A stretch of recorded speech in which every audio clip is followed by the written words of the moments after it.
Mas eu vim a Roma para encontrar Paulo, para escrever a história dele, para trazer esperança, para trazer luz à escuridão atual e para nos lembrar de como Deus transformou um homem medioso que mudará a história do mundo. Lucas, onde aumentou o pecado, transbordou a graça.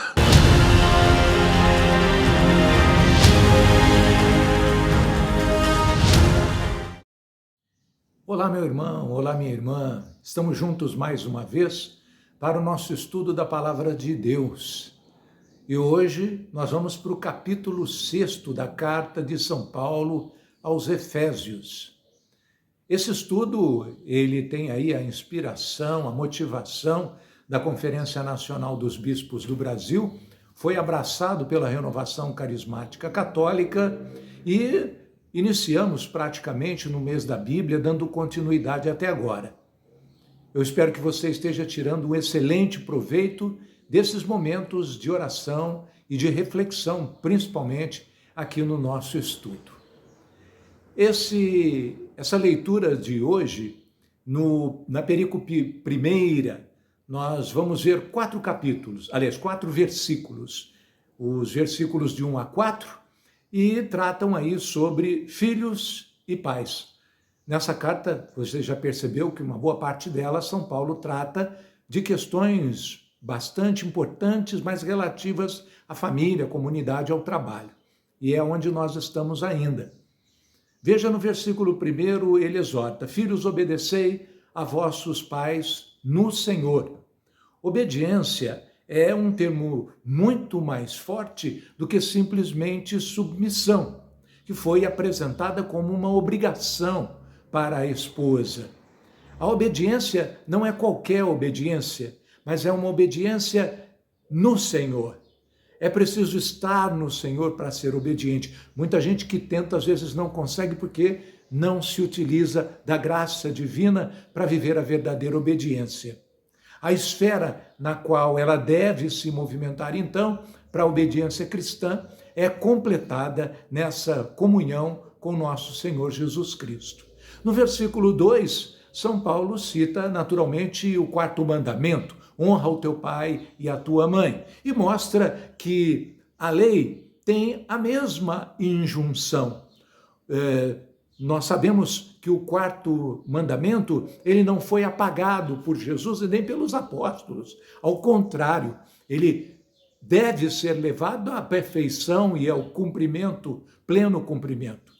E é interessante que São Paulo nos lembra que, aplicado sob a graça, quer dizer, utilizado esse mandamento, ele traz também uma promessa. É o único mandamento que traz uma promessa. Se você ler lá em Êxodo 20, versículo 12, você vai ver que diz assim: honra teu pai e tua mãe, para que se prolonguem os teus dias na terra que o Senhor teu Deus te dá. Então, uma obediência subentende também uma graça e uma promessa de Deus. Vamos para a perícope 2. Escravos e senhores, qual é a relação entre eles? Versículos de 5 a 9 diz: esse terceiro conjunto de relacionamento que está discutido nessa carta, nós vemos de maneira especial, servos e senhores. A escravidão existia no Novo Testamento, mas em função do Evangelho, a escravidão foi sendo abolida gradualmente, essa instituição deixa de existir e nós sabemos que aí surgem outros contratos sociais. Mas o papel importante do final da escravidão foi feito pelos cristãos. Então, não era função do evangelho propriamente dito derrubar a escravidão, mas ela acabou acontecendo. Então, no versículo 7, São Paulo fala sobre servir ao seu senhor, ao seu patrão, de boa vontade. Um cristão que é um servo contratado, né, que foi empregado, ele deve reconhecer que a sua responsabilidade atender o seu patrão no Senhor, por inspiração e por graça do Senhor. Quando ele executa seu trabalho como deve ser feito e faz bem, ele está agradando ao Senhor e não ao seu patrão. No versículo 9 diz: o Senhor, tanto dele, do patrão, como vosso, é quem deve ser honrado e respeitado. Esses senhores, portanto, esses empregadores, também têm um Senhor. Este é o Todo-Poderoso. Ele não faz acepção de pessoas, como está escrito em Colossenses 4:1. Todos esses relacionamentos práticos, eles fluem em virtude e em plenitude por causa do Espírito Santo, conforme está citado em Efésios 5:18. Na perícope 3, a caminhada cristã é encarada como uma guerra. Essa perícope vai dos versículos 10 a 20, e em toda essa divisão da epístola, muito se disse sobre a vida cristã prática. Nesse parágrafo, o andar cristão foi descrito como uma batalha, um conflito mortal, no qual nós estamos alistados quando nos fazemos cristãos contra os poderes das trevas, de Satanás e de suas hostes. Sendo essa caminhada uma guerra, como foi assim descrita por São Paulo, o cristão deve estar preparado e equipado.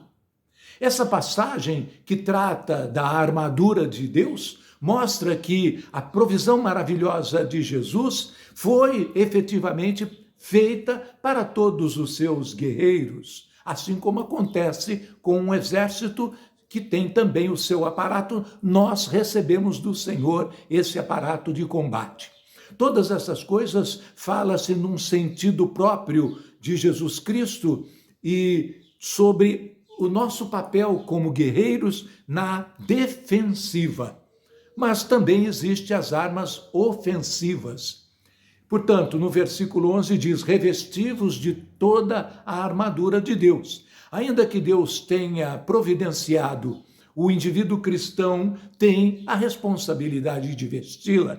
Ela não vem vestida, nós é que temos que tomar posse dela e utilizá-la, isto é, deve ser conscientemente apropriada. Nós devemos nos apropriar do poder do Senhor que está posto em nossa disposição. Sem essa armadura de Deus, o cristão não tem capacidade de permanecer firme e fiel. No versículo 12, São Paulo nos explica por que nós precisamos de toda a armadura de Deus. Ele explica que é porque nós não estamos lutando contra a carne e sangue. A nossa luta não é contra a carne e sangue. Veja que Josué teve que lutar contra muitos exércitos de carne e sangue para conquistar Canaã, a terra prometida. Mas a nossa guerra hoje não é mais assim. Ela é uma guerra espiritual e não física. É sim uma luta contra principados e potestades. E veja, são hostes que Satanás possui em diversas categorias que se abatem sobre a humanidade, e é essa luta que nós travamos. Não é possível fazer separações distintas entre esses tipos de inimigos que são mencionados aqui. No versículo 14, ele diz: cingindo-vos com a verdade. Porque aquele que tem a verdade como cinturão está preparado para a ação de combate, como diz São Pedro na primeira carta, capítulo 1, versículo 13. E ainda fala da couraça da justiça. Essa é uma narrativa utilizada já desde o livro do profeta Isaías, no capítulo 59, versículo 15 e 17. Grande parte da linguagem dessa seção foi tirada de diversas passagens do Velho Testamento, também Isaías 52, versículo 7. A última perícope, a quarta, faz a saudação final dos versículos 18 a 24. No versículo 17, então, São Paulo ainda estimula os cristãos: empunhai a espada do Espírito. A palavra de Deus é uma espada penetrante. Aqui foi usado o termo rema, ou seja, palavra, com um significado de pronunciamento.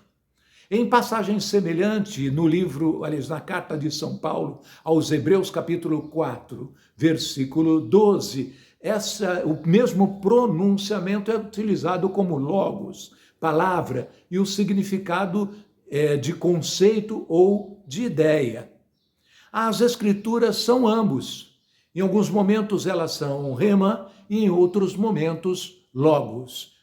Todas as partes da armadura mencionadas acima, até agora, são partes defensivas. A espada do Espírito é a única arma ofensiva, além de defensiva também. No versículo 18, São Paulo exorta, orando o tempo todo. A palavra de Deus deve sempre ser utilizada em conexão, em confluência com a oração de fé, conforme está na primeira carta a Tessalonicenses, capítulo 5, 17, ou em Colossenses, capítulo 4, versículo 2. Oração e súplica. A primeira palavra, oração, é usada para definir orações de maneira geral. E a última, a segunda, súplica, são pedidos, que são feitos no Espírito Santo. O mesmo Espírito que brande a espada da palavra também deve estar ativo em nossos corações. E essas orações são feitas por todos os santos, porque São Paulo faz questão que nos lembremos que não estamos sozinhos nessa luta. Paulo não restringia as orações deles especificamente a seu favor ou em favor da comunidade, embora mencione a sua pessoa no versículo seguinte. No versículo 19 ele diz, para que me seja dada a palavra com intrepidez. Mesmo na cadeia, Paulo não estava pensando primeiramente em seu bem-estar, mas no testemunho para o Senhor Jesus Cristo. Nós lemos em Atos 28, 30 e 31 que Paulo falava a todos os que o visitavam enquanto esteve prisioneiro na casa alugada por ele mesmo em Roma, no período de seu cativeiro. Essas são as reflexões de hoje do capítulo 6 da carta de São Paulo aos Efésios.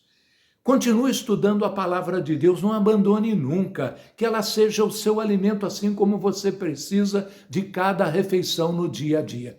Deus abençoe você. Nós continuamos unidos. No nome do Pai, do Filho e do Espírito Santo. Amém.